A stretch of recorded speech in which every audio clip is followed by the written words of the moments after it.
আমি তো জানতাম যে আমার জামাই একটা নায়ক, এখন দেখি কত লক্ষ্যে একটা জামাই। তোমার নামে ভোর ওঠে, আমার হাতে হাত রাখো, নতুন দিনের ভাজে ভাজে স্বপ্নগুলো সাজাই তো।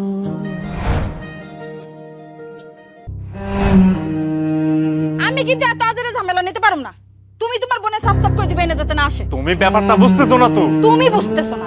তোমার ভাবি যে কি পরিমাণ চুপচাপ, সে তো মানুষের সাথে কথাই কইতে চায় না, ও এমনিতে একটু চুপচাপ। চুপচাপ আর বিরক্তের মধ্যে দুইটা পার্থক্য আছে ভাইজান।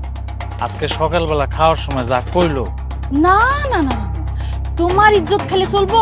ননদের জামাইয়ের লগে একটু দুষ্টামি করলে মাথা ব্যথা সেরে যাবে। আপনি সারাদিন কাজ কাজ কাজ কাজ আর কাজ, আপনি ঘুমান কখন? আমি জানতাম যে তোমার বোন জামাইয়ের কোনো দোষ তোমার চোখে পড়বো না। শোনো, ভাবি একটু এরকমই, বিয়ের পর থেকেই দেখতেছি। তুমি জানো না যে তুমি আমার কাছে কি? যা বুঝার আজকে আমি বুঝা গেছি।